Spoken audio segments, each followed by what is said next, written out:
hari ini kita akan mengupas tuntas bagaimana narasumber kita memperoleh beasiswa Fulbright dari pemerintah Amerika Serikat. Nah, ini sebaran beberapa peserta yang telah bergabung dalam kegiatan kita kali ini. Ada dari berbagai universitas di Indonesia, kemudian ada juga beberapa siswa SMA. Berarti luar biasa ini semangatnya ya, terlihat sekali bahwa memang sudah mengeset masa depannya dengan baik, dengan sebaik-baiknya. Mudah-mudahan Anda yang bergabung di sini siswa SMA berhasil masuk ke perguruan tinggi yang diminati, kemudian bisa melanjutkan studi ke luar negeri. Kemudian ada Bapak Ibu guru yang telah hadir. Terima kasih Bapak Ibu guru yang telah hadir di sini. Mudah-mudahan dari kegiatan ini Bapak Ibu guru dapat memberikan informasi, dapat memberikan inspirasi dan motivasi kepada murid-murid Bapak Ibu guru semua untuk dapat mengejar mimpinya, meneruskan studinya setinggi mungkin. Baik, kita akan sambut narasumber kita kali ini. Telah hadir bersama kita Andinisa Rahmaniar. Assalamualaikum. Waalaikumsalam warahmatullahi wabarakatuh, Andin. Waalaikumsalam warahmatullahi wabarakatuh. Alhamdulillah, baik. Luar biasa ya, di sana berarti masih pagi ya, dan menjelang ini. Berapa suhunya di sana sekarang? Sekarang lagi 7 derajat, Ibu. Udah mulai dingin. Oh, masih 7 derajat ya, ini ya, di masih. Oktober pertengahan ya. Nanti ini masih berarti musim ini ya, musim gugur ya? Iya, musim gugur. Oke, saya akan bicara sedikit mengenai profil Andin. Andin ini adalah awardee Fulbright Scholarship dan beliau adalah guru fisika dari Seman 1 Garut. Betul ya Andin ya? Iya. Andin juga merupakan alumnus pendidikan fisika FMIPA UPI dan juga SMA-nya alumnus Seman 1 Garut ya.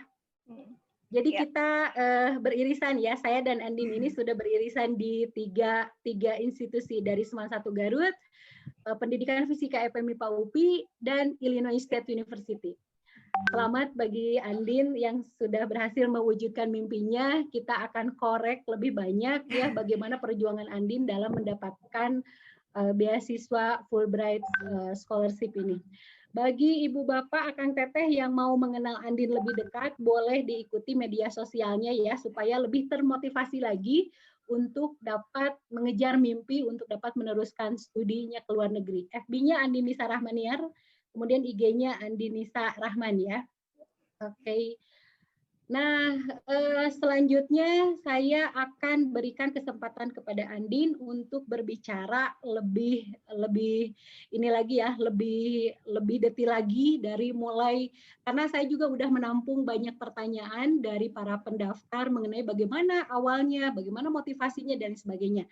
Nah, saya persilakan kepada Andin untuk menyajikan pengalamannya dalam mencapai atau dalam mengejar mimpinya dan mendapatkan beasiswa Fulbright. Saya persilakan. Assalamualaikum warahmatullahi wabarakatuh. Terima kasih atas kesempatannya untuk hari ini. Sebenarnya ini kayak pengalaman Andin sendiri ya, selama jadi Fulbrighter di sini. Udah hampir 1,5 tahun di sini. Bisa di next slide. Oke, perkenalan dulu aja ya.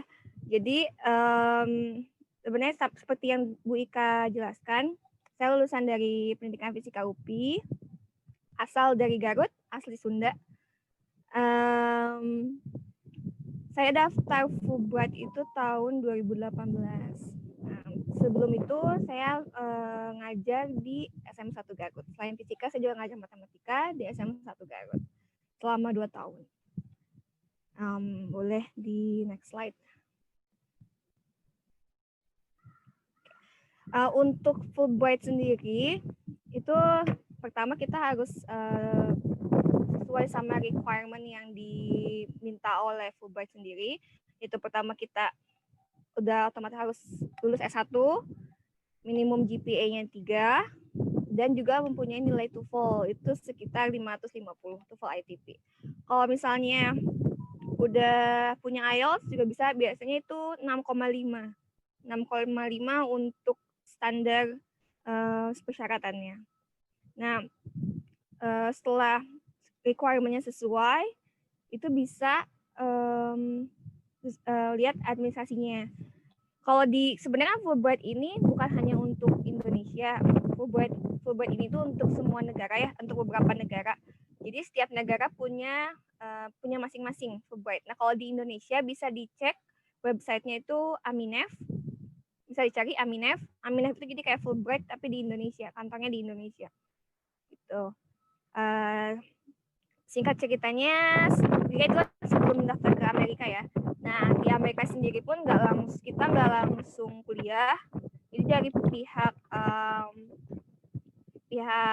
Fulbright-nya diberi tentang pre-academic training.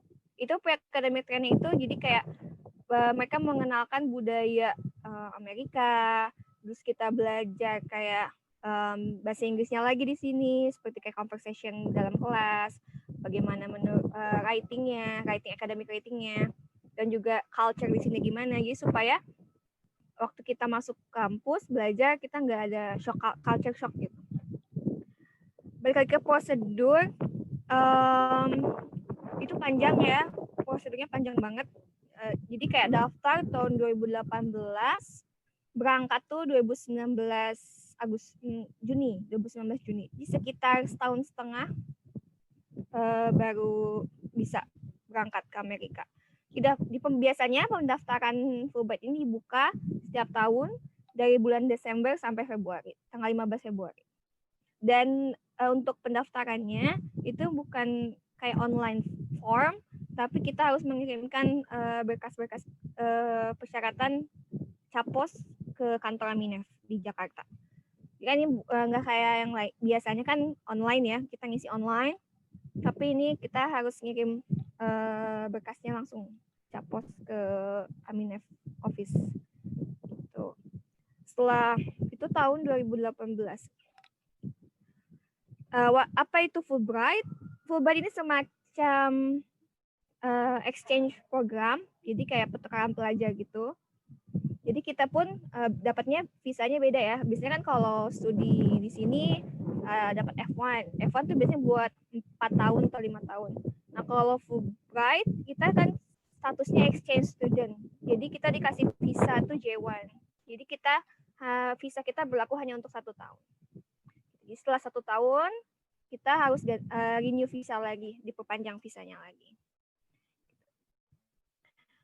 Gimana untuk cara daftarnya? Cara daftarnya itu dia, requirement-nya harus terpenuhi dulu, lalu dicek lagi administrasinya secara detail.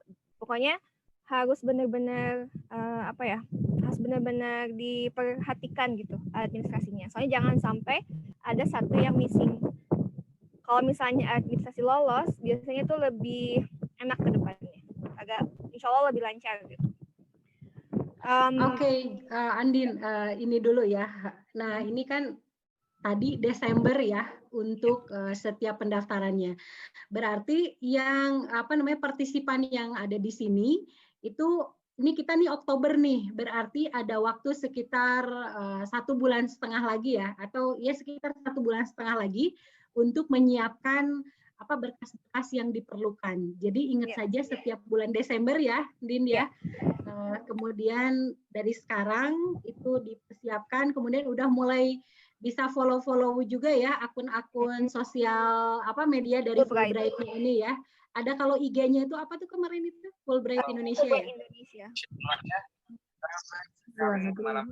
Untuk offline-nya ya kayak tadi ya Bu ya, jadi kayak kita harus perhatikan lagi kayak administrasinya. Itu biasanya berkas-berkasnya tuh kayak ijazah, transkrip, terus esai.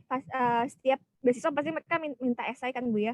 Jadi esainya tuh waktu Andin tuh lebih kayak menjelaskan apa aja sih yang udah pernah Andin lakukan, kontribusi apa yang udah Andin lakukan, dan apa yang sedang Andin lakukan. Terus apa yang akan Andin lakukan setelah studi di sini. Terus kenapa memilih Fulbright, kenapa memilih US, dan juga adakah relasi antara background Andin sama jurusan Andin nanti di US. Itu kurang lebih kayak gitu esainya.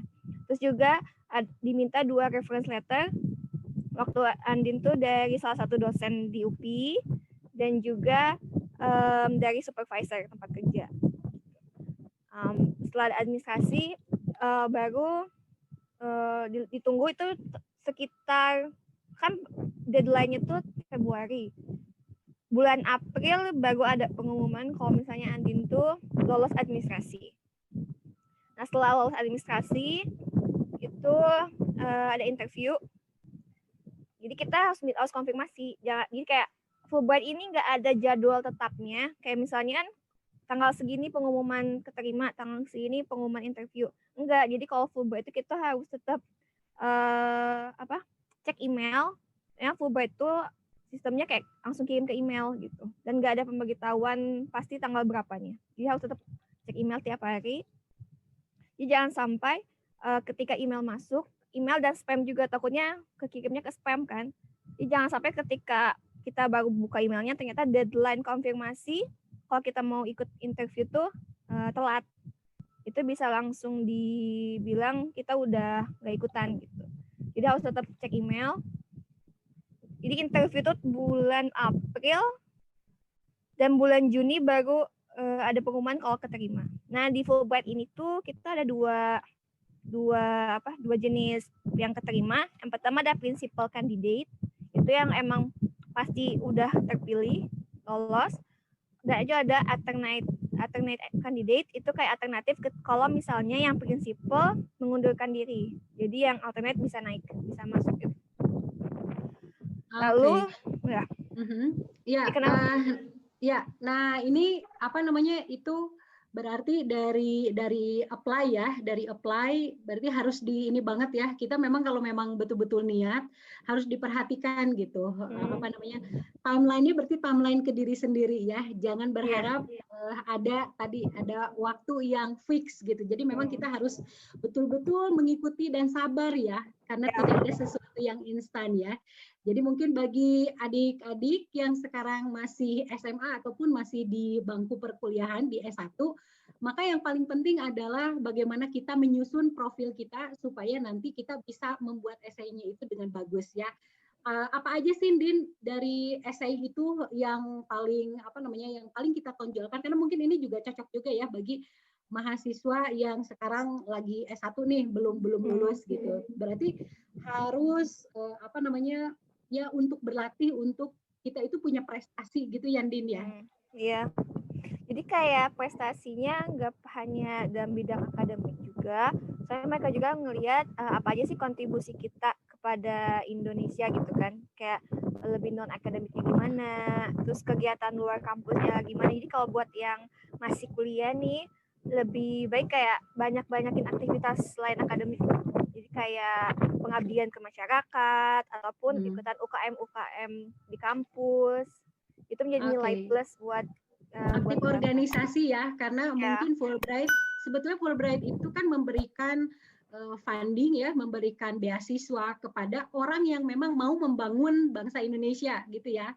Jadi memang harus betul-betul memberikan gambaran bahwa kita tuh orang yang tepat, bahwa kita akan memanfaatkan hasil ilmu yang nanti kita peroleh di Amerika sana untuk bisa diabdikan, untuk bisa diterapkan di Indonesia itu sendiri ya Din ya. Iya, betul. Jadi emang betul. Oke. Jadi emang betul kayak gitu. Jadi kalau sebenarnya kalau Fulbright ini tuh kita makanya ada di kayak tanda tangan kontraknya. Kalau misalnya setelah lulus harus langsung pulang ke Indonesia. Jadi nggak boleh stay di sini gitu. Terkecuali kalau emang mau melanjutkan lagi studinya langsung setelah S2 langsung S3 di sini gitu. Oke. Nah, ngomong-ngomong, kenapa sih milih Fulbright nih? Banyak banget pertanyaan yang masuk ya ke saya yang ingin dibahas. Kenapa sih harus milih Fulbright gitu?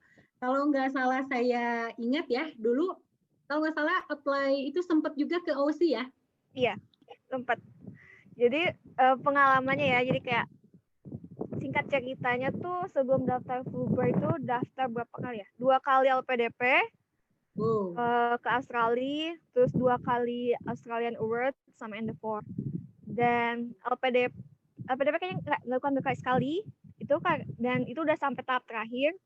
Di tahap terakhir ya nggak lolos, mungkin ya belum rezekinya. Nah di saat itu kayak udah nyerah aja gitu kan, nggak mau daftar lagi soalnya kayak udah beberapa kali ditolak. Tapi waktu itu ketemu sama ibu kan, ketemu Bu Ika, terus ngobrol ke kampus. Terus katanya, oh ya ada di Amerika. Udah Andin coba cari kan yang Fulbright. Terus waktu itu ada kenalan juga kan dari Bu Ika juga, ada Mbak Astri. Tanya lah sama Mbak Astri tentang Fulbright kayak gimana. Dari situlah mulai, kalau nggak salah itu bulan Desember apa sebelum Desember gitu. Mulai cari pendaftarannya kayak gimana. Baru itu juga ceritanya kan pendaftaran deadline-nya 15 Februari. Caposnya kan. Mungkin karena Andin udah kayak ya udah nothing tulus gitu Bu ya, kayak udah kalau keterima alhamdulillah, kalau nggak keterima mungkin bukan rezekinya, Allah punya jalan lain gitu buat Andin. Ya udah Andin daftar gitu di hari H baru Andin kirim filenya ke Aminef. Jadi kayak tanggal 14 sore baru Andin kirim ke Aminef. Oke. Jadi memang ini ya perjuangannya itu betul-betul luar biasa ya Andin ya untuk apa namanya, memang kalau saya nggak salah itu dulu kita sempat ngobrol ya, memang mimpi Andin tuh ingin banget gitu ya sekolah ke luar negeri gitu kan. Kalau nggak salah tuh lulusnya itu tahun berapa Andin dulu itu? Tahun 2016. 2016 dan baru berangkat 2018 ya. Berangkat 2019. 2019. Oke, berarti 3 tahun ya setelah lulus ya. Yeah. Tapi selama itu pula kalau nggak salah saya lihat itu kan perjuangannya sebelum lulus juga kan udah ikut-ikut IELTS, udah ikut TOEFL gitu ya. Yang saya lihat Andin itu memang mahasiswa yang sangat very keen gitu. Jadi pengen banget gitu. Nah, memang jadi catatan bagi kita semua ini para peserta bahwa kalau memang mimpi betul-betul itu diperjuangkan gitu ya, karena Andin juga yang sekarang akhirnya mendapatkan gitu kalau memang mimpinya betul-betul disimpan, kemudian diperjuangkan, apa saja syarat-syaratnya itu dipenuhi, berusaha dipenuhi, nanti kalau sudah syaratnya dapat TOEFL atau IELTS dan yang lainnya, maka kan kesananya juga mudah ya, ada beberapa alternatif gitu ya, kayak Australia nggak berhasil, ternyata dapatnya Amerika ya, jadi sekalian jauh Din, kalau saya memang prinsipnya dulu kenapa ibu juga milih visiting scholar-nya juga ke Amerika, karena memang ingin sekalian jauh, karena kalau misalnya traveling untuk di sekitar masih bisa di ini ya pakai uang sendiri. Nah, kalau Amerika udah visanya juga susah gitu ya. Jadi oke, tepat banget. Nah, sekarang beralih ke Fulbright. Mungkin para peserta bisa mencari ya Fulbright itu seperti apa. Mumpung masih ada waktu nih ke biasa pembukaan ya sekitar bulan Desember. Nah, sekarang lebih ke experience Andi nih di Amerika ya, udah stay. Sorry Din, di sana tuh kayaknya lagi wind chill ya, lagi anginnya lah besar banget ya. Iya Bu, kebetulan waktu kemarin kan cek weather kan, enggak agak cerah kan, Oke. Pagi-pagi ini lagi windy. Oh my god, dan itu jauh ya ke kosannya ya? Itu jauh ke kosan. 10 menit jalan kaki. Deket sih. Oh my god, kalau deket sih disuruh langsung masuk aja ke ruangan ya, indoor, kasihan banget. Tutup Ibu, kan kampus tutup. Ya ampun. Iya. Tapi nggak apa-apa. Ini masih windy yang bisa ketahan. Soalnya kan kalau dia kuat, kalau winter udah sampai -20. Dulu waktu ibu di sana -27 kan derajat. Iya, di sini juga sampai pernah -30 kan, jadi kayak biasa aja. Ya. Oke. Mudah-mudahan sehat ya, karena kenapa sebetulnya teman-teman peserta ya, kenapa Andin ini sekarang duduknya di luar, karena memang ingin membagikan suasana yang betul-betul Amerika banget gitu, bahwa sekarang di sana kan lagi musim gugur dan memang Illinois itu biasanya lebih dingin ya dibanding negara-negara lain kalau untuk musim dinginnya. Nah, ini juga kan sekarang udah 7 derajat. Nggak kebayang bagi kita yang tinggal di negara tropis gitu ya. Terus begitu ke sana baru merasakan kan. Iya, Bu, dingin banget. Ya, ini supaya lebih tertarik nih orang-orang, kan biasanya juga bisa nggak sih bertahan? Ada juga pertanyaan, kalau beasiswa Fulbright itu full cover nggak sih? Di cover full nggak? Terus apa aja sih yang didapat gitu? Kemudian mungkin nggak sih membawa keluarga? Nah, itu mungkin cerita sedikit dulu bolehlah nggak apa-apa buka-bukaan mungkin sekitar berapa per bulannya supaya lebih kebayang gitu dan lebih pada mau mengejar mimpinya. Oke. Untuk Fulbright sendiri dia full funded. Sebenarnya dari waktu pendaftaran pun kita kalau misalnya di luar dari tes ini ya requirement kayak TOEFL itu 0 rupiah sih kalau kata Andin. Soalnya gini, waktu Andin kenapa Andin nggak 0 rupiah? Soalnya waktu sebelum lulus kan emang ada persiapan IELTS kan kayak intensif 1 bulan itu pribadi. Emang kan dulu rencananya bukan Fulbright, rencananya kan mau ke Australia. Jadi kayak daftar kampus harus ada IELTS, jadi kayak emang harus persiapan IELTS sama sebelum wisuda tuh persiapan 1 bulan. Jadi kayak 1 minggu tuh IELTS setiap hari, seharinya 3 jam sampai hari Jumat kita persiapan gitu, ada di Bandung les, baru tes. Itu pun IELTS pun nggak sekali, jadi harus 2 kali baru dapet lah standar 6,5 itu kan waktu ke Australia. Belum ada kepikiran ke Fulbright. Nah waktu daftar Fulbright itu benar-benar kenapa 0 rupiah? Soalnya waktu kita kan daftar itu paling kan kita bayar buat pos kan ya, buat pos. Nah setelah ada pengumuman interview, kalau Andin dari Garut kan harus ke Jakarta. Nah nanti kan kita harus perlu transportasi. Kalau kita pakai kendaraan umum kayak misalnya kereta atau bus, itu uang transportasinya bisa di reimburse sama Aminef. Jadi Aminef nanti ganti uangnya full.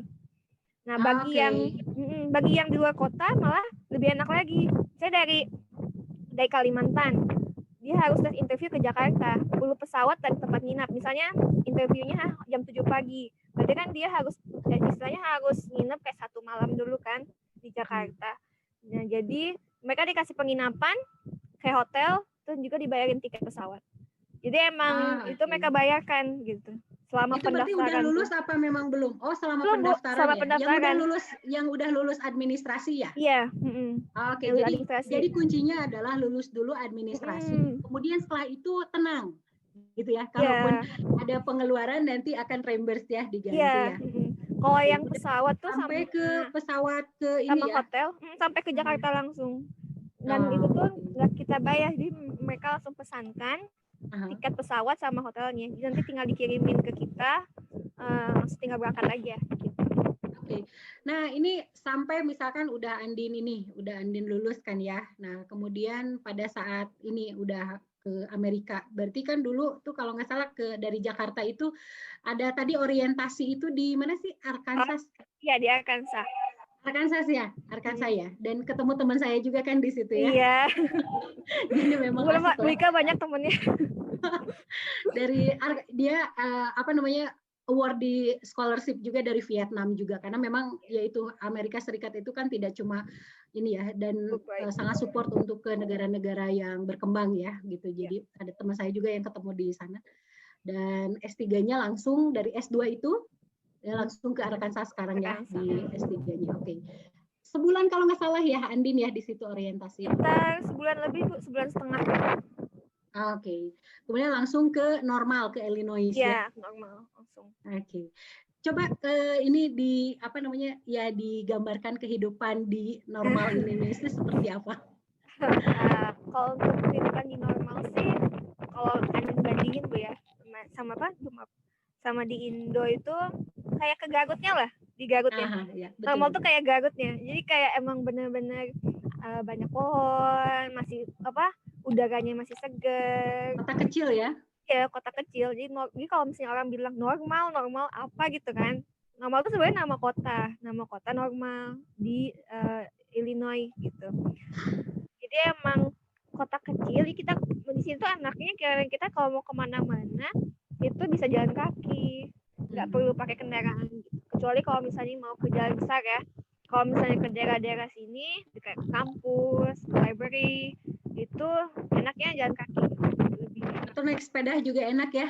Ya, naik sepeda ya, karena datar ya di sana. Oke, sebetulnya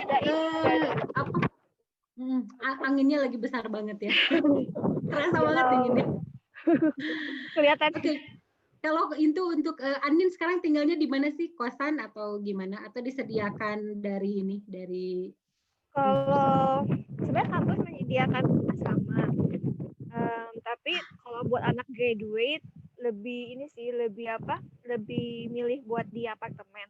Jadi Andin nyewa apartemen, 1 apartemen ada 4 kamar, sama sharing bathroom, sharing kitchen, sharing living room. Gitu. Dan itu lebih murah dibanding kalau kita tinggal di dorm di asrama. Kalau di asrama jatuhnya lebih mahal, terus kayak kamarnya pun dibagi buat berdua gitu.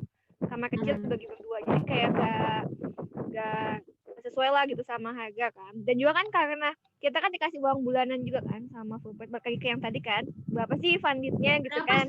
Berapa sih per bulannya? Nah kalau Fulbright ini kita disesuaikan sama state-nya, sama kotanya juga. Jadi kayak pendapatan state masing-masing. Soalnya beda-beda. Kalau misalnya kayak di New York, California pasti lebih besar dibanding dengan di normal Illinois ya di sini. Pasti lebih besar, itu ya sekitar 1000-an lah Bu ya, 1000-an lebih dikit gitu kan. Kalau buat di Andin, kalau di New York pasti itu lebih besar lagi. Soalnya kayak apartemen aja itu bisa kayak $700 atau $800 per bulannya. Kalau di sini Andin dapetnya kayak kurang lebih kayak 300 sampai 400. Oh ya, dikasih segitu tuh pasti banyak lebihnya ya, karena saya pernah tinggal di situ, masak juga, itu hemat lah gitu ya. Enaknya di sini tuh kita bisa saving banyak gitu, banyak uang kalau di sini. Jadi dan juga kan Andin lebih prefer masak kan. Soalnya pertama kan kayak makanan kita nggak bisa sembarang makan di sini, takutnya kan nggak halal. Ya, kayak halal tuh udah jadi patokan utama gitu kan, kamu makan. Jadi benar-benar nyari daging yang benar halal, ayam yang benar halal. Kalaupun mau keluar, paling bagian makan yang seafood, ikan, nggak daging gitu. Oke, jadi memang satu lagi ya mengenai funded, berarti teman-teman peserta berarti harus bisa melihat kehidupan di sekitar kampusnya gitu. Kalau memang terletak di kota besar, maka kita juga akan mendapatkan yang lebih besar juga. Mungkin orang Amerika juga sudah memperhitungkan semuanya gitu. Nah, kalau misalnya di kota kecil seperti di Illinois State University, di kota normal itu dengan 1.000 juga udah cukup, malah lebih banyaknya lebih. Terbukti Andin udah jalan-jalannya banyak banget tuh, saya lihat dari West Coast ya, udah pernah ke Hollywood sampai ke Florida ya, ke Disneyland, oh my, ke Washington DC, New York, Boston, udah pernah ke Boston? Udah itu tuh, waktu winter kemarin tuh kayak 6 state kayak dari Florida terus ke Boston, ke Massachusetts, ke Maryland, terus ke mana, ke Washington DC, New York, lalu ke California. Itu emang sengaja kita planning nabungnya itu udah dari sebelum-sebelumnya. Jadi kayak waktu berangkat Desember. Jadi kayak planning itu udah dari September udah mulai planning. Ya, sip. Ada pertanyaan Din yang masuk ke saya. Sebetulnya itu Fulbright itu berapa sih kandidat yang diambil dari Fulbright itu setiap tahunnya untuk dapetin beasiswa dan pergi ke Amerika? Kalau kandidat berapa banyak sih? Andin kurang tahu pasti ya Bu. Soalnya mereka nggak pernah nyebutin kalau misalnya misalnya dari 1.000 diambil misalnya 100 gitu kan. Nggak ada sih Bu. Jadi kita kayak emang benar-benar nggak tahu ya, berapa gimana banyak ini itu. Aja meet requirement-nya gitu ya. Iya, gimana mereka lihat, oke, berarti kalau misalnya kita emang kepilih, ya udah kepilih gitu. Tapi kan nggak tahu berapa banyak. Waktu tahun Andin itu sekitar 100 orang.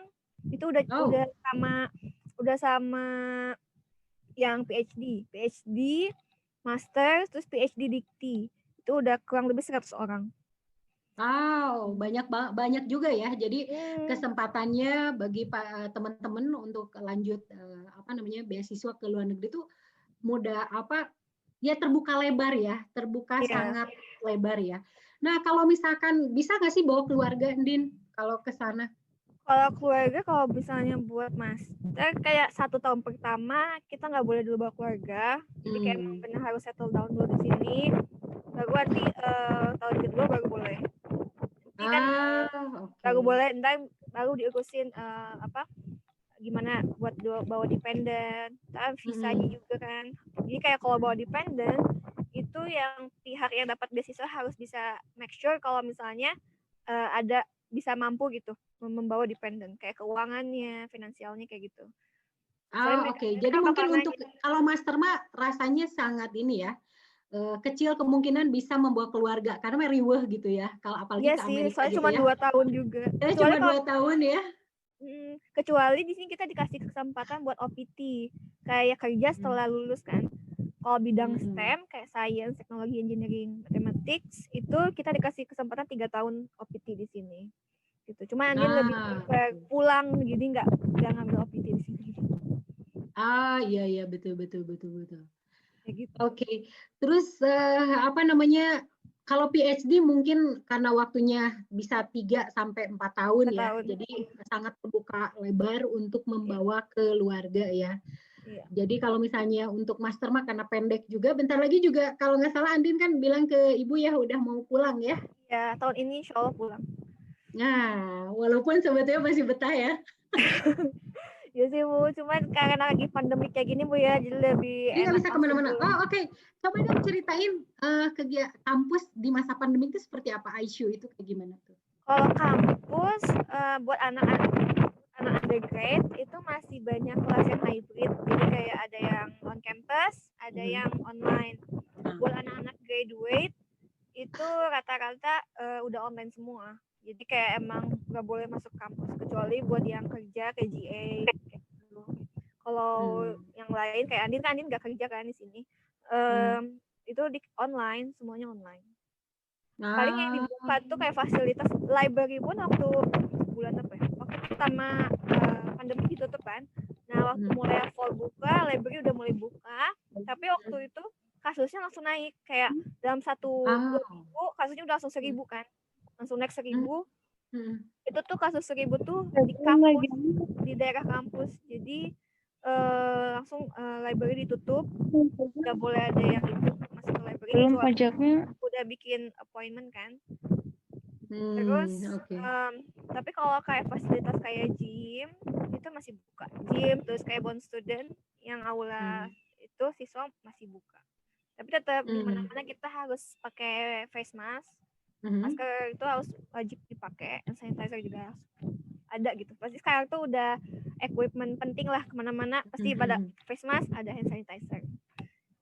Ya betul. Kalau misalnya dengar berita kan horor banget ya, Amerika kan tingkat apa yang kena COVID positifnya itu kan ya. Tapi itu jangan khawatir, itu kan banyaknya itu di negara-negara apa namanya negara bagian besar ya kayak New York City, Chicago mungkin ya. Tapi kalau ya untungnya milih di kota kecil itu ya. Iya, dan populasinya juga lebih sedikit gitu ya. Dan juga kenapa kalau misalnya sering lihat Andin gitu kalau di Instagram tuh kok jarang pakai masker gitu kalau keluar. Soalnya di sini kalaupun keluar nggak ada siapa-siapa. Ya, memang ya, sangat jadi kayak jadi kayak ya udah pakai masker pun nggak ada orang gitu kan. Kalau jalan-jalan kemana tuh emang sepi. Gitu. Jadi ya. Masih berbicara tentang pengalaman Andi nih selama 2 tahun, ya 1,5 tahun terakhir ya di sana. Ada yang nanya ke saya tuh bagaimana kehidupan ya lebih ke sosialnya lah ya di sana ya. Terus ada apa namanya ya Indonesian citizen juga di sana. Kemudian karena kita muslimah gitu ya, ada banyak juga pertanyaan yang masuk ke saya. Itu bagaimana kegiatan ibadahnya gitu kalau di sana? Kalau di sini alhamdulillahnya ada Indonesian citizen juga yang di sini udah menetap lama, keluarga-keluarga Indonesia. Jadi kadang-kadang kita suka diajak untuk silaturahmi ke mereka. Ini kan kayak kangen makanan Indo kan, dan mereka tuh biasanya masak makanan Indo gitu. Jadi kita lumayan gitu. Tapi di sini emang nggak ada sama sekali makanan yang jual makanan Indonesia kan. Itu pun harus masak sendiri. Terus juga untuk ibadah di sini ada satu masjid, itu masjidnya dekat airport di Bloomington kan. Dan sekarang karena lagi pandemik, masjidnya juga nggak terlalu dibuka untuk banyak orang. Dulu sempat pertama kali sampai sini sempat untuk sholat Idul Adha di sana. Rasakan sholat Idul Adha di sana. Dan waktu Idul Fitri rencananya mau sholat di sana juga. Dan waktu Idul Fitri pandemik, jadi ditutup, masjid ditutup. Ya udah pas Idul Adha kemarin kesempatan lagi sholat di sana. Tapi kayak dikasih jarak gitu kan antar ininya orangnya. Nah, untuk ibadah di kampus kita bisa ini mereka kalau misalnya waktu pertama datang Andin kesini kan rasa khawatirnya Andin tuh gimana sih kalau buat sholat nanti kalau di tengah-tengah kuliah gitu kan. Saya kayak lagi kuliah terus Andin kan harus sholat gitu. Gimana? Jadi kita ngomong sama dosen yang bersangkutan di mata kuliah itu, kalau misalnya bilang saya harus melakukan sholat nih di jam segini. Nah waktu itu kebetulan alhamdulillahnya Profesor Andin tuh mengerti gitu kebutuhan Andin kayak gimana. Jadi waktu mau sholat, mereka dosen Andin ngasih satu ruangan kosong, kayak ruangan rapat gitu, terus dikasih kunci. Jadi kalau misalnya mau sholat, nanti pas di pertengahan perkuliahan boleh keluar gitu. Soalnya kan nggak perlu waktu sejam kan, kali 15 menit juga udah beres gitu. Jadi kayak sebelum masuk kelas udah wudhu, ketika udah waktunya sholat keluar kelas gitu ke tempat itu. Oke ya. Jadi tenang ya, gak usah khawatir ya. Kita bisa mendapatkan hak kita untuk beribadah, untuk apapun juga di sana itu ya kita bebas gitu ya. Dulu saya malah sempat sholat tiba waktunya sholat di toko donat Crips itu yang di Bloomington, sholat di sana aja gitu. Jadi memang kita harus tebal muka juga ya, toh ketika kita menggunakan atribut, kalau misalnya muslimah kan sangat mudah dikenali gitu ya. Jadi memang kemana-mana ya harus bawa misalnya kaos kaki atau mukena yang inilah yang simple gitu. Jadi giliran waktunya sholat, wudunya bisa tayamum atau enggak bisa pergi ke toilet, bisa sholat di mana aja gitu ya. Andi juga pernah pengalaman waktu itu sholat di restoran. Kayak ini meja di tengah-tengah itu. Iya, betul. Waktu itu Anin lagi di Washington sama temen kan. Jadi Anin mau sholat. Ya udah di tengah-tengah meja tuh Anin sholat di situ. Terus waktu itu pernah mau belanja di parkiran, ada yang kosong, sholat di pojok parkiran. Gitu. Ya, jadi bisa di mana aja ya. Kita ininya. Wah, sangat menarik sekali nih. Jadi flashback kehidupan Ibu 2017 lalu ya. Jadi kangen banget. Oke. Next-nya itu ada ini mungkin perlu motivasi nih, sebaran motivasi bagi para para peserta nih. Saya tertarik ini dengan slide ini nih. Nothing is impossible, the world is I am possible. Audrey Hepburn. Dan ini Andin di fotonya di ini ya, di bridge di New York City ya, New York. Ya. Di Brooklyn Bridge. Brooklyn Bridge. Oke. Ini berkaitan dengan slide ini nih, berarti motivasinya seperti apa sih sampai Andin bisa, yaitu tadi kan jatuh bangun dari awal gitu kan, sampai dapetin seperti ini. Balik lagi ke motivasi dan mungkin kan Ibu yakin ya, pasti Andin juga menghadapi sedikit kendala ketika tinggal di sana ya. Nah, seperti apa tuh dalam manajemen emosi seperti itu? Kalau waktu Andin daftar tuh sih Bu, yang pertama Andin ingat tuh dulu emang cerita aja Bu ya, kayak waktu itu emang lagi jatuh waktu LPDP nggak lolos kan Bu, jadi kayak LPDP nggak lolos, asal nggak lolos gitu kan, padahal orang tua udah berharap kayak udah kayak ngeluarin uang buat Andin les bahasa Inggris kayak gitu kan, kayak itu kan nggak sedikit gitu, itu kayak Andin kayak ngecewain orang tua. Kayak udahlah nggak usah lagi daftar gitu kan, udah daftar ke UPI aja. Nah kebetulan waktu Andin Fulbright itu daftar UPI juga, S2 di UPI, karena udah nggak mungkin lah daftar lagi kan. Terus saya keterima di Fulbright. Pas mau daftar Fulbright itu kayak udah waktu awal kan emang ambisius Bu ya, waktu daftar PDP itu emang udah menggunakan semua tenaga tuh buat daftar gitu kan, buat daftar beasiswa, dan terlalu ambisius. Pas ketika kita nggak lolos itu benar-benar down karena kita terlalu ekspektasinya terlalu tinggi. Nah sekarang waktu daftar gue itu udah ini udah mikirnya udahlah nothing tulus aja. Kalau emang ini rezekinya, berarti Allah udah mempercayakan ke kita gitu kan. Tapi kalau emang bukan rezekinya, mungkin Allah juga ini bukan yang terbaik buat Andin. Terus juga ada jalan lain yang emang terbaik buat Andin. Jadi kayak apa aja tuh yang Andin lakuin tuh kayak udah nothing tulus aja gitu. Nggak terlalu berekspektasi banyak, yang penting tetap udah usaha udah, tinggal tawakal aja gitu sih. Oke. Sangat kena banget ya, jadi memang ujung-ujungnya sih tawakal ya. Yang penting kita memaksimalkan ikhtiar ya. Oke, ini ada pertanyaan lagi yang baru masuk ke saya di ini. Ini bertanyanya tentang mungkin yang ini ya nggak apa-apa. Gimana sih cara dapetin LOA, Letter of Acceptance ya? Karena memang ada beberapa, kalau nggak salah Andin itu dulu pernah juga berjuang mendapatkan LOA dulu ya. Dulu waktu ke Australia. Nah, LOA itu kan kayak semacam tanda bahwa kita diterima oleh profesornya ya. Seperti apa dapetin LOA-nya? Kalau untuk Australia Bu ya, kita emang daftar. Ini saya motong dulu. Nah, biasanya untuk LPDP itu syaratnya kan harus punya LOA dulu ya. Nah, ini ada banyak yang mau apply LPDP kayaknya. Jadi banyak pertanyaannya teh. Ini di LPDP itu syaratnya harus ada LOA. LOA itu apa dan bagaimana gitu. Jadi kalau waktu itu juga sebenarnya waktu ada juga ada LOA. Cuman kalau kita punya LOA, nilai plus buat kita. Oh, berarti pendaftar ini udah keterima. Jadi ketika udah dapat udah nggak dikasih lagi waktu buat nunggu di kampus gitu kan.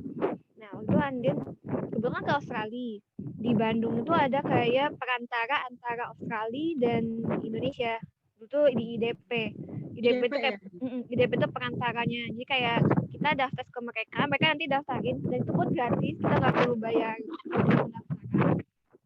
Dan kita dikasih tahu harus apa, kita harus menyiapkan dokumen apa aja. Soalnya kan setiap kampus ini beda-beda Bu ya persyaratannya. Ada yang misalnya IELTS-nya harus 6,5 atau IELTS-nya 7 atau ada yang minta esainya kayak gimana.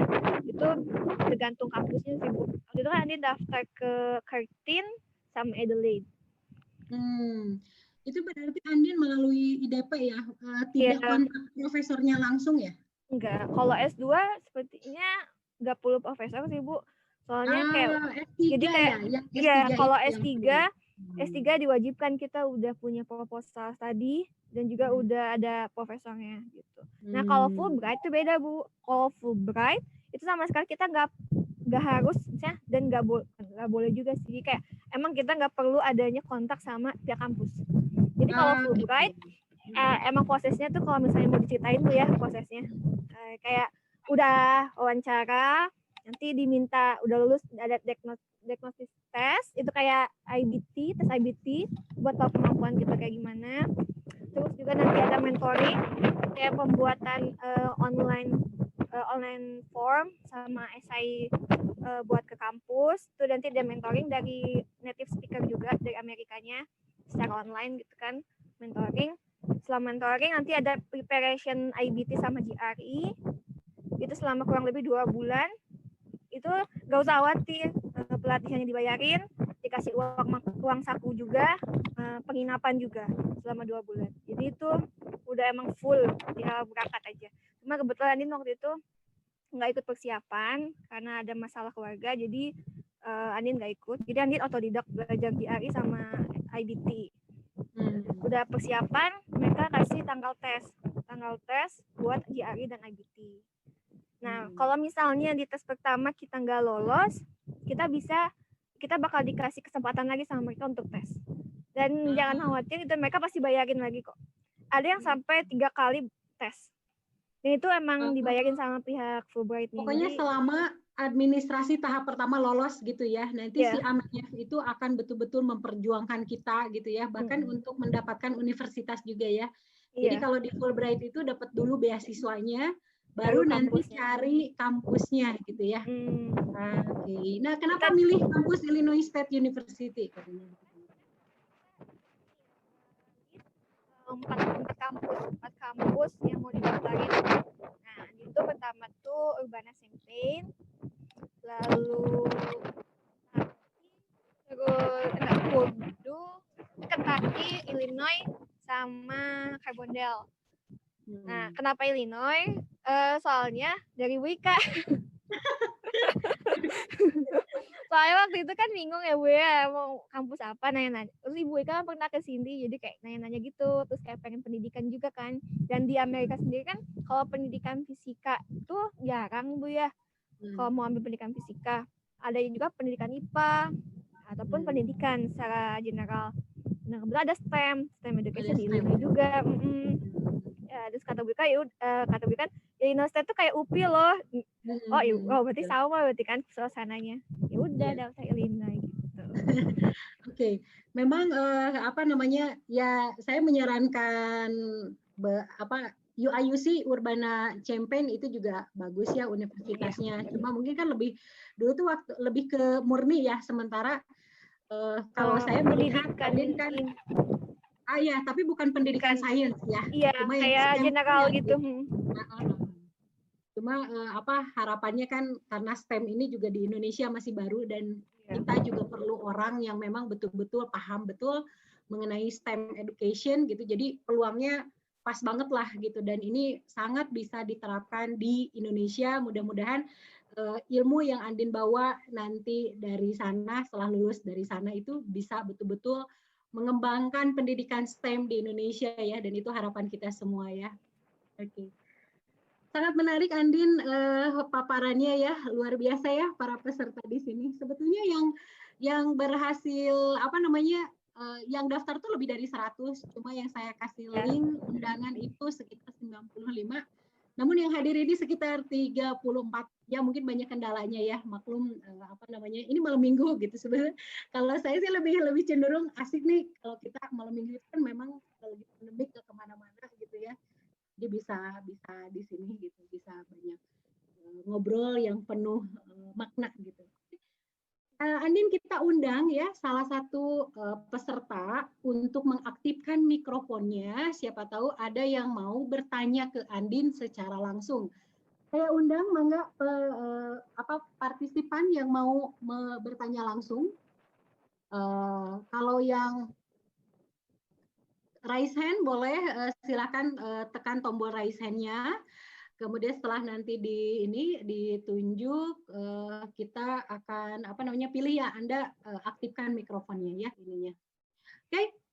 Udah ada yang raise hand Muhammad Dafa Ramadan, silakan boleh diaktifkan ya itunya kamera dan mikrofonnya Muhammad Dafa Ramadan. Selamat malam, Bu. Malam.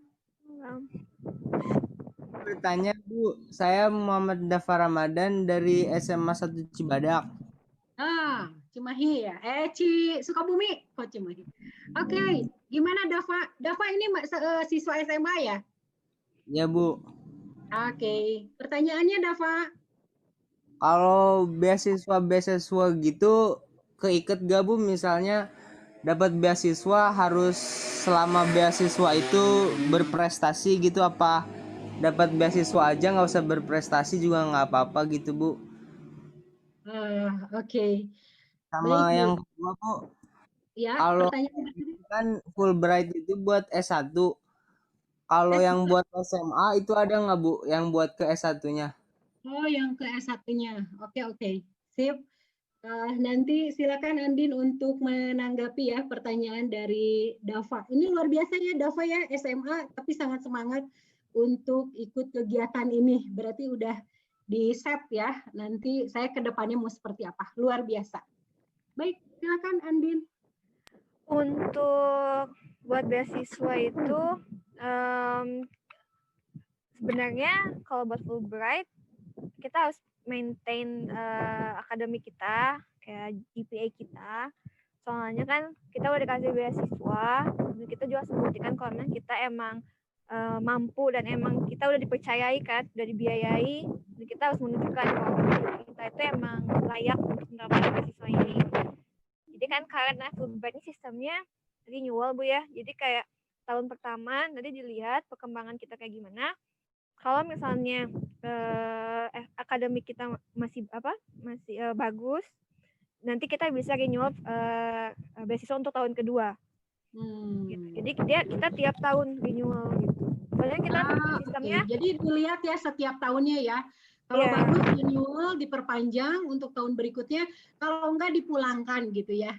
Dia nggak tahu sih Bu kalau dipulangkan atau enggak, cuman ya lebih baik kayak kita maintain prestasi kita di sini gitu. Ya, karena nanti kan jadi ini ya, jadi bahan catatan juga untuk Iya. Fulbright-nya ya. Kalau untuk S1 ada nggak sih, Din? Fulbright itu? Kalau ini kan kalau Andin kan programnya Fulbright Foreign Student kan. Ini buat S2 dan juga ada buat S3. Kalau S1 buat S1 sih kayaknya nggak ada sih. Adanya juga cuma exchange student. Dia kayak pertukaran antar pelajar.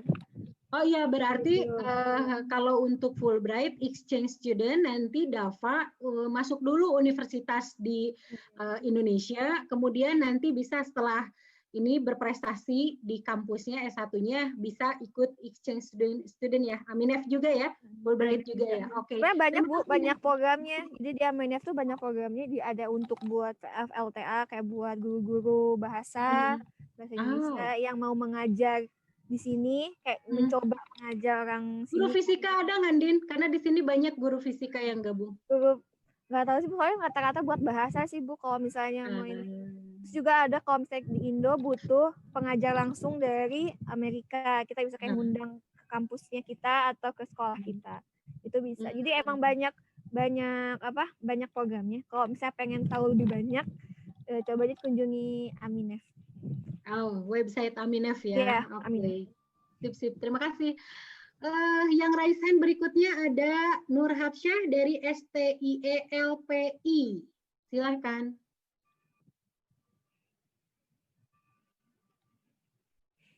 Oke, Ibu Nur Hapsyah ada?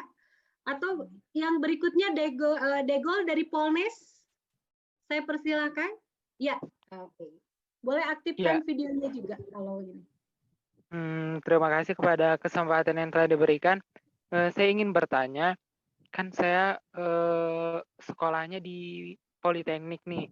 Nah, pasti lulusnya itu dengan gelar sarjana terapan atau D4. Nah, apakah itu bisa apply Fulbright atau hanya yang lulusan S1 dengan yang lulusan S1 di universitas saja yang bisa mendaftar? Terima kasih. Oke, sebentar Degol, Polnes itu di mana ya? Polnes itu Politeknik Negeri Samarinda di Kalimantan Timur. Samarinda dari Kalimantan Timur. Oke, Ya. Terima kasih sudah bergabung. Ya, langsung Andin. Kalau untuk yang dari D4, ya dari sarjana terapan itu bisa nggak? Kalau untuk sarjana terapan, Andin kurang tahu sih Bu. Kalau misalnya dia kayak setara sama S1 kayaknya bisa. Soalnya kan sama-sama juga. Setara sih kalau ya, sarjana setara ya. terapan. D4 sama S1 kayaknya setara. Bisa sih kayaknya kalau mau daftar gitu. Sebenarnya kalau misalnya mau daftar beasiswa tuh nggak usah pikir bisa nggak ya kalau daftar aja. Daftar aja dulu gitu ya. Daftar aja dulu. Iya. Saya punya temen, anaknya kolega saya, itu lulusan Politeknik Manufaktur, Polman Bandung ya. Tapi sekarang lagi S2 di Taiwan. Berarti bisa loh untuk lulusan Politeknik dapat beasiswa. Tapi saya nggak tahu kalau Fulbright ya. Kita perlu berkunjung juga ke websitenya supaya lebih tahu lagi. Ya, jangan patah semangat ya. Dan kalau mau bertanya langsung tentang tentang Fulbright tuh pihak Fulbright sendiri, pihak Aminef tuh mereka ini kok bakal menjawab email kita. Oke, sip. Jadi langsung aja email gitu ya. Baik, ya ini teman kita Pak Dekar, silakan. Udah raise hand dari tadi. Mangga Pak, di haturanan. Hatur nuhun. Assalamualaikum warahmatullahi wabarakatuh. Waalaikumsalam warahmatullahi wabarakatuh. Ya, mohon maaf tadi Bu Moderator nih sedang di Bogor, saya posisi sedang ada acara Sarasihan Nasional Literasi. Jadi tadi mohon maaf videonya mati hidup ya. Oke. Bu Andinisa, selamat malam waktu Indonesia. Kita ketemu sebelum Anda berangkat dulu ya. Ya. Mudah-mudahan masih ingat. Saya pertama mau mengucapkan selamat buat Bu Andinisa yang sudah bisa mewujudkan impiannya ya berkuliah di negeri Paman Sam gitu ya. Dan ini kesempatan yang luar biasa, semoga bisa lancar dan pendidikannya kemudian sehat dan bisa mengabdikan dan mengamalkan ilmunya di Indonesia nanti ya. Saya cuma mau nanya begini Bu, kita kan kalau berpikir ya sebelum berangkat atau sebelum mendaftar lah gitu ya, kalau berpikir untuk kuliah di luar negeri itu adalah kuliah yang sulit begitu. Karena kebayang kuliahnya, bahasanya, culture-nya, dan lain-lain lah pasti kebayang gitu. Nah ini walaupun agak subjektif mungkin ya dari pengalaman Bu Andinisa, silakan kira-kira kalau misalkan kuliah yang udah setahun ini di sana gitu, dibandingkan waktu kuliah S1 lah misalkan dengan waktu di UPI, kira-kira lebih sulit mana tuh ya? Apakah sistem pendidikannya lebih mudah di luar negeri gitu atau lebih rumit justru gitu ya? Atau bagaimana ya? Itu mungkin sedikit aja Bu Andinisa. Terima kasih. Assalamualaikum warahmatullahi wabarakatuh. Waalaikumsalam warahmatullahi wabarakatuh. Ya, ini Mau- lebih pertanyaannya kesulitan mana itu S1 atau S2 sekarang? Kalau disulit, kalau misalnya dari materi sih Bu ya, lebih S1 sih kayaknya. Soalnya kan kalau S1 benar-benar kayak Andi kan belajar fisikanya, fisika murninya, terus kayak banyak lah tuntutannya kan. Kalau dibuat di sini S2, karena kan Andi ambilnya STEM kan, dan STEM sini Andi belajar tentang bagaimana sih mengembangkan kurikulum STEM, lebih ke kurikulumnya kan. Integrasi situasi kayak gimana, ini lebih ke aplikasi kan, daripada kayak benar-benar fisika murninya gitu Bu ya. Jadi lebih gampang juga sih Bu. Oke, bagus ya. Jadi tuh jadi peluang bagi yang adik-adik nih. Saya lihat banyak mahasiswa saya juga nih yang sudah bergabung ya. Kalau sekarang Bu Ika, kalian mendapati, ya gimana? ya, mohon maaf saya potong lagi ya. Enggak, ini saya hanya mengkonfirmasi jawaban aja ya.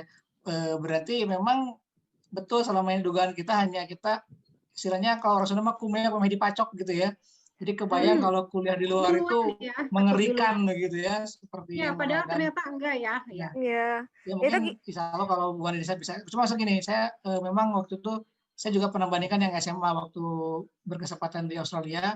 Saya juga tanya ke anak-anak Indonesia yang SMA-nya di Australia gitu. Ternyata pendidikan di sana tuh lebih menyenangkan dan lebih mudah dibanding waktu di SMA. Nah, begitupun ini tingkat master ya atau ininya ternyata juga sama. Ya mudah-mudahan saya pun bisa ikut kalau begitu ya. Makasih. Ya, Pak Denny ya, nggak usah apa namanya, ITB mah nomor 2 Pak, udah nomor 1 mah ke Illinois State University weh ya di situ. Ini sih Bu, gimana jurusannya biasanya? Kalau kebetulan kan Andi ngambilnya pendidikan, jadi lebih ke sosial kan ya. Nah ada teman Andi juga yang ngambilnya kayak bioteknologi. Itu emang lebih tingkat levelnya lebih beda daripada yang pendidikan. Jadi emang bener mereka tuh kan kalau Andi pendidikan, jadi kayak di kampus pun kelas pun jarang kan, kayak seminggu tuh cuma 3 kali. Kalau temen Andi yang di bidang bioteknologi itu bener deh, hampir tiap hari itu ya kayak 24 jam gitu kan Bu. Jadi emang tergantung sama jurusan juga. Kalau emang jurusannya dibandingkan dengan fisika dulu waktu S1 ya. Iya.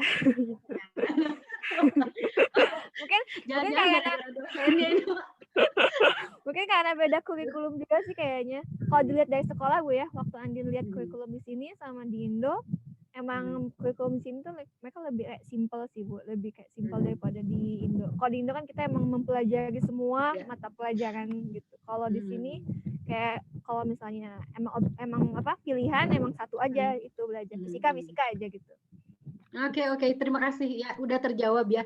Berikutnya ada satu lagi kesempatan dari Aufi Fauzia, ini dari Universitas Muhammadiyah Yogyakarta kalau nggak salah ya. Saya undang, mangga dipersilakan untuk aktifkan mikrofonnya. Ya Bu, terima kasih. Saya ingin bertanya kepada Kakak. Tadi kan sempat disinggung bahwa ini daftar dulu beasiswanya, keterima, kemudian pilih universitasnya.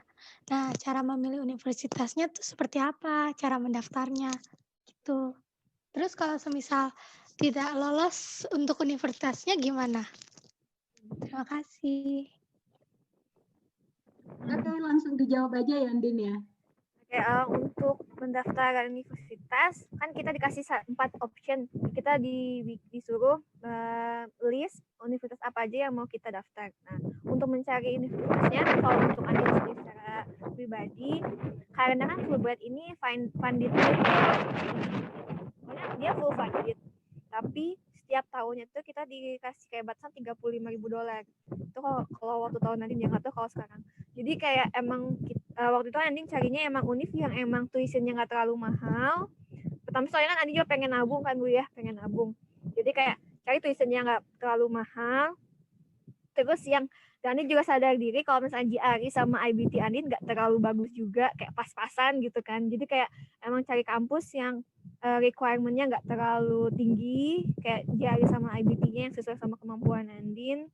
Jadi emang benar-benar cari universitas yang memungkinkan kesempatan buat kita masuk tuh lebih besar dibandingkan kalau misalnya kita cari kampus yang emang prestigious tapi kemungkinan untuk masuknya kecil. Gitu. Jadi emang benar-benar harus sesuai sama kemampuan kita, kayak benar-benar dilihat kayak tuitionnya, terus juga dan juga harus dilihat sama background kita juga. Kalau misalnya lihat, misalnya di tiap website itu dikasih tahu nanti yang bakal belajar apa aja, itu juga Andin jadi sebagai referensi. Soalnya takutnya salah ambil jurusan kan, gak sesuai sama apa.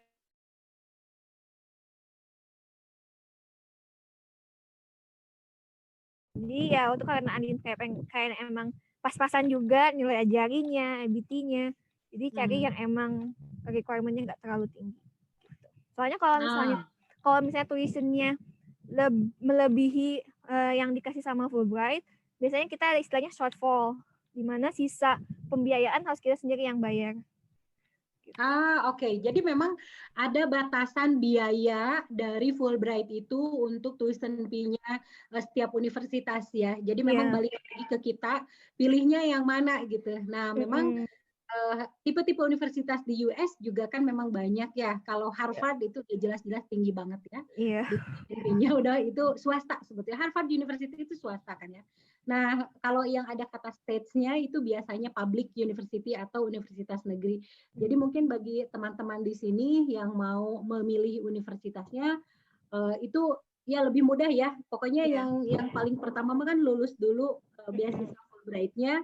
Nanti habis itu untuk menentukan universitas kembali lagi kita lihat lagi, itu balik lagi ke strategi kita ya, Din ya, balik lagi ke strategi kita, kemudian sesuaikan dengan nanti profesi yang akan kita jalani setelah lulus itu seperti apa gitu, karena kita perlu kepakaran ya, kepakaran itu suatu keadaan yang memang kita tuh linier dari S1, S2 dan S3 gitu, apalagi yang mau menjadi seorang profesi seperti dosen, peneliti dan sebagainya, memang itu dituntut ya linearitasnya.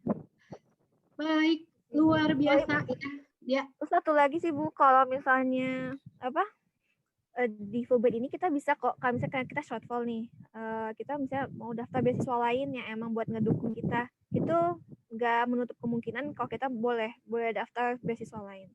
Kayak misalnya ada kan waktu itu Mbak Astri juga dapat beasiswa dari pihak lain, pihak ketiga, dan pihak Fulbright pun nggak memasalahkan, soalnya emang itu kan bukan, misalnya kita bisa menerima. Dan ini juga sekarang nyobain daftar beasiswa lain buat tesis dari kampus juga itu nggak apa-apa. Soalnya emang kita butuh biaya lebih buat. Selain Fulbright itu kita punya peluang juga untuk mendapatkan pembiayaan dari pihak lain selain yang Fulbright ya, dan itu tidak dipermasalahkan oleh Fulbright. Beda dengan kalau kita dapat di dalam negeri, biasanya nggak boleh double funding kan ya. Tapi kalau di sana malah didukung ya, karena ya mereka juga menyadari bahwa kebutuhan untuk expenses juga kan sangat tinggi gitu ya. Asal reasoning yang kita kasih ke pihak Fulbright itu rasional sih Bu. Jadi kayak emang kalau reasoning saya diterima, kita diizinkan untuk ambil. Kayak misalnya kita mau bawa dependent kan Bu, bawa keluarga, kita membutuhkan biaya lebih, itu sangat diizinkan sih Bu kayak gitu. Kayak buat kerja pun kan, kalau buat S2 juga, kalau misalnya kan nggak ada dependent, nggak ada ini, nggak ada reasoning Andin butuh biaya lebih gitu kan. Kalau buat yang bawa keluarga kan itu ada reason yang emang make sense gitu. Oh ya, bawa keluarga jadi butuh biaya lebih banyak lagi gitu. Oke. Ini terakhir mungkin rencana Andin ke depan setelah kembali ke Indonesia itu seperti apa? Ini sih pengennya ngajar sih Bu, mau itu di sekolah atau di universitas. Jadi memang ingin kembali lagi ke ngajar ya, karena memang itu sesuai dengan background dan memang nanti kesempatannya juga akan sangat terbuka lebar ya. Mudah-mudahan impian Andin terwujud. Oke, boleh ada 1-2 kalimat penutup dari Andin sebelum kita menutup sesi ini? mungkin kalimat ini sama kayak yang di motivation quote itu ya, yang Audi Irvine, emang nothing is impossible, do what yourself are possible. Jadi kayak nggak ada yang nggak mungkin. Kalau emangnya udah jalannya kita, tetap berusaha, berdoa, dan tawakal. Oke, Andin terima kasih banyak sudah meluangkan waktunya di keluar pagi-pagi dingin banget ya. Ya, saya minta maaf juga udah mengganggu waktunya. Mudah-mudahan ya ini jadi amal jariah bagi kita semua ya. Kita sudah berbagi kebaikan.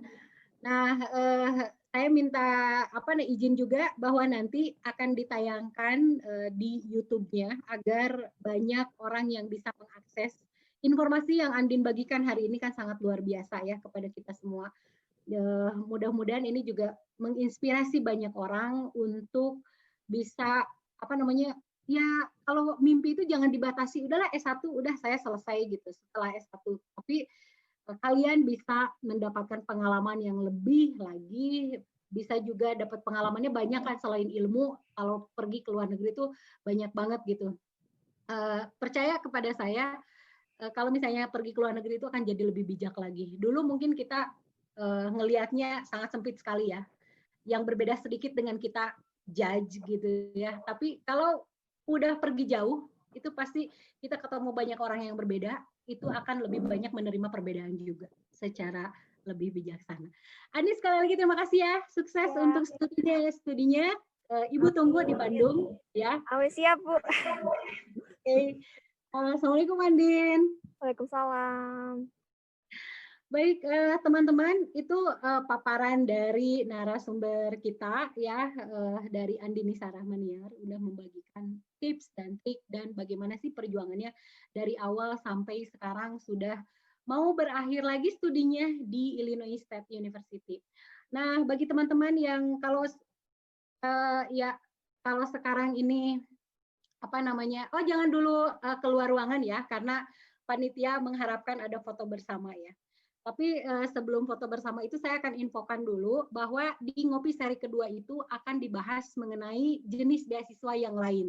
Bukan Fulbright lagi, masih di Amerika Serikat, tapi jenis beasiswanya adalah Graduate Assistantship. Seperti apa beasiswa Graduate Assistantship? Tentunya dengan narasumber yang lain lagi, ada narasumber mahasiswa S3 Ohio State University yang sudah bersedia saya undang dalam kegiatan ngopi ngobrol penuh inspirasi. Ya, sebelum saya akhiri pertemuan kali ini, atau saya akhiri dulu ya, saya tutup dulu pertemuan kali ini. Silakan untuk mengaktifkan kameranya sebagai kenang-kenangan ya, bahwa kita di sini sudah berkumpul sebagai saksi. Kita tidak menyia-nyiakan waktunya, tapi senantiasa menggunakan waktunya untuk sesuatu yang bermanfaat. Oke, panitia sudah siap ya memberikan aba-aba? Oke, 1, 2, lihat kamera. Silakan udah dibuka ya ininya semua. 1, 2, 3. Ada berapa halaman ini? Oke. Masih ditahan ya senyumnya? Sekali lagi.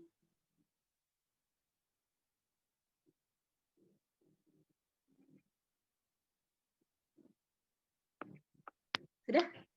Baik, teman-teman semua, terima kasih sekali lagi atas kehadirannya. Semoga ilmu yang kita dapatkan hari ini bermanfaat. Sampai jumpa di Ngopi seri selanjutnya. Mohon maaf bila ada kekurangan. Billahi taufik wal hidayah. Wassalamualaikum warahmatullahi wabarakatuh.